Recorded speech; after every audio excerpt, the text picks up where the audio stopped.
mudanayaal iyo marwooyin sida aad la socotaan waxaa la mahadiisa oo dhowaan noo soo gabagaboobay shirkii dib u heshiisiinta ee galmudug natiijada aan ka gaarnay dib u heshiisiintaasna waxay noo fududaysay inaan hadda u gudubno sidii aan u caawin lahayn oo aan ugu dhisi lahayn aan ugu wada dhisi lahayn maamul loo dhan yahay oo ummadda oo dhan ay ku qanacsan tahay waxaa naga go'an inaan dhegaysanno cid kasta oo wax tabaraysa waxaa naga go'an inaan garowsanno cid kasta oo garowshiyo leh ama mudan waxaa naga go'an inaan raaligelinno cid kasta oo raaligelin mudan waxaa naga go'an inaan ka midho dhalinno dib u heshiisiin waarta oo ka hirgasha dhammaan geyiga Soomaaliyeed laakiin marna ma ogolaan karno ama ma ogolaan doonno hadduu Ilaahay yiraahdo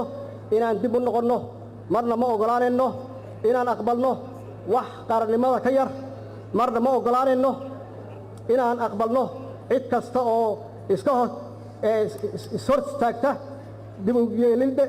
u yeegleelidda qarannimada Soomaaliyeed mudanayaal iyo marwooyin nidaamka federaalka waa nidaam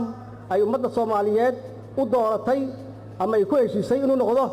hab maamulka dawladdeena ilaa ay ummadda Soomaaliyeed ay iyagu go'aansato inay wax ka beddesho nidaamkaasi waxa weeye uu jiri mana jirto dawlad ama koox gaar ah oo wax ka beddeli karta waxaanse nasiib darro ah in dad qaarkiis ay si khaldan u fahmeen ama u macneeyeen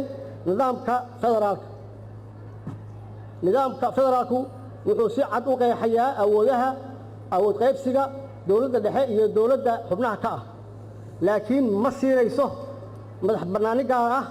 dawladaha xubnaha ka ah dawladda federaalka ah waxaan idin xasuusinayaa in mas'uuliyadda ilaalinta qarannimada dalka iyo madax bannaanidiisuba ay saaran tahay dawladda federaalka ah